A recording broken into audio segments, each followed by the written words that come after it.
Hello दोस्तों, आज हम बात करेंगे एक इम्पॉर्टेंट टॉपिक के बारे में। कनाडा और यूएस के बीच ट्रेड डिस्प्यूट जो 2025 में थोड़े इंटेंस हो गए हैं। हाँ, दोनों कंट्रीज़ के बीच में काफ़ी क्लोज रिलेशंस हैं, लेकिन कभी कभी ट्रेड को लेकर कुछ इश्यूज आ जाते हैं और इस साल कुछ मेजर इश्यूज ने टेंशन और भी बढ़ा दिया है। तो चलिए समझते हैं ये डिस्प्यूट्स की वजह से बढ़ रहे हैं और किस तरह से दोनों कंट्रीज़ के इकोनॉमीज़ को इम्पैक्ट कर रहे हैं। तो ट्रेड रिलेशंस ओवरव्यू, सबसे पहले हम लोग इसके ऊपर बात करेंगे। सबसे पहले ये समझना ज़रूरी है कि कनाडा और यूएस का ट्रेड कितना ज़्यादा इम्पोर्टेंट है और बड़ा है। यूएसए कनाडा का सबसे बड़ा ट्रेडिंग पार्टनर है। इन दोनों कंट्रीज़ के बीच गुड्स और सर्विसेज का मैसिव एक्सचेंज होता है। कनाडा हर साल बिलियंस ऑफ डॉलर्स का गुड यूएसए को एक्सपोर्ट करता है, जैसे कि पेट्रोलियम, व्हीकल्स, लंबर और एग्रीकल्चर प्रोडक्ट्स। और वैसे ही यूएस से कनाडा को भी काफ़ी इंपोर्ट्स होते हैं।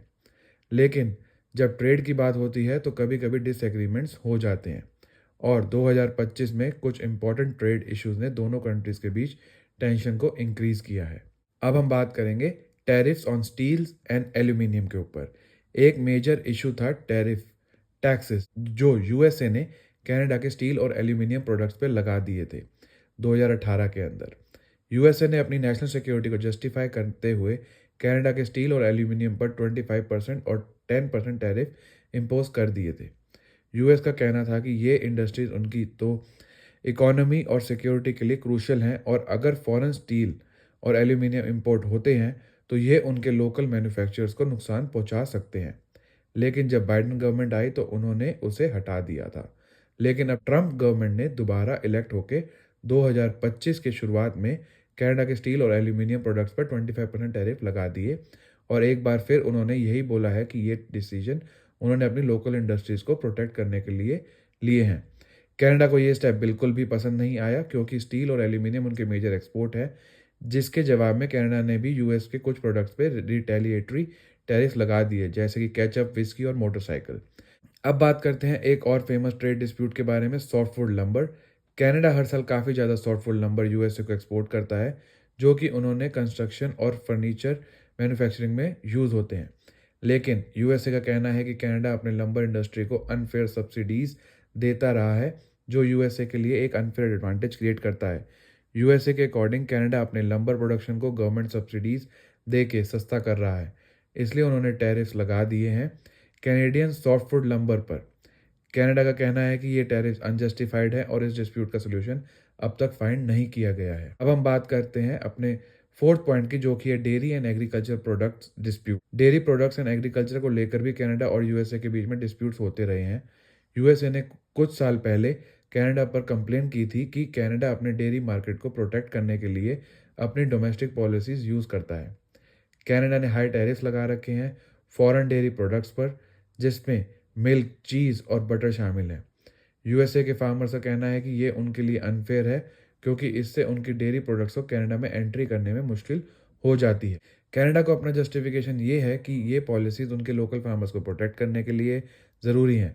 ये डिस्प्यूट भी यूएस कनाडा ट्रेड एग्रीमेंट के अंदर डिस्कस होता रहा है और फाइनली यूएसएमसीए, जो कि United state Mexico Canada agreement में कुछ चेंजेस किए गए, जिसमें कनाडा ने अपने डेयरी पॉलिसीज़ को थोड़ा रिलैक्स किया है। अब हम बात करते हैं इकोनॉमिक इम्पैक्ट एंड रिटेलिएशन की। ये ट्रेड डिस्प्यूट कनाडा और यूएसए की इकोनॉमीज पे काफ़ी इम्पैक्ट डाल रहा है। कनाडा ने जब यूएस के प्रोडक्ट्स पे टैरिफ लगाए तो उन्होंने अपने लोकल प्रोडक्ट्स को प्रमोट करना शुरू कर दिया। कंज्यूमर ने मेड इन कनाडा प्रोडक्ट्स को ज़्यादा प्रेफर करना शुरू कर दिया। टूरिज्म सेक्टर्स भी इफेक्टेड हो गए हैं। कनाडा के लोग अब यूएस से ज़्यादा ट्रैवल नहीं कर रहे हैं और इससे यूएस इकोनॉमी को लॉस हो रहा है। सिर्फ 2025 में यूएस टूरिज्म इंडस्ट्री को 3 बिलियन कैनेडियन डॉलर का लॉस हुआ है क्योंकि कैनेडियंस ने यूएस का ट्रैवल अवॉइड करना शुरू कर दिया है। ये जो डिस्प्यूट्स हैं उनका पब्लिक सेंटिमेंट्स पे काफ़ी इम्पैक्ट हो रहा है। कनाडा में लोग यूएसए के प्रोडक्ट्स का बॉयकट कर रहे हैं। पोल्स के अकॉर्डिंग 91% कैनेडियंस यूएसए के प्रोडक्ट से अपना डिस्टेंस बनाना चाहते हैं और वो डोमेस्टिक प्रोडक्ट्स को सपोर्ट कर रहे हैं।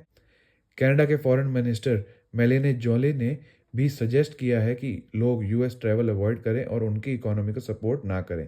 ये एक इमोशनल इशूज भी बन गया है क्योंकि लोग अपने लोकल इकोनॉमी को प्रोटेक्ट करना चाहते हैं। ट्रंप ने कनाडा के किस किस प्रोडक्ट के ऊपर टैरिफ लगाया है और कौन कौन से प्रोडक्ट इम्पैक्टेड होंगे, उसमें आते हैं would, charcoal, aluminium, iron and steel appliances, cereal, flour, starch and milk products, rubber, alcoholic beverages, carpet and other textile flooring coverings, wool, animal hair, horse hair, yarn and fabric, umbrellas, walking sticks, teeth sticks, whips, cotton, photographic and cinematographic goods, cork products, printed books.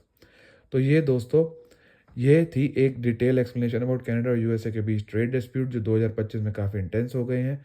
Tariff, softwood lumbar, dairy products and और tourism, ये सब issues अब दोनों countries के लिए एक challenge बन गए हैं। लेकिन डिस्पाइट ऑल दिस दोनों कंट्रीज़ के बीच एक रिलेशनशिप है जो अभी भी स्ट्रॉन्ग है और नेगोशिएशंस कंट्रीज़ के बीच हो रहे हैं।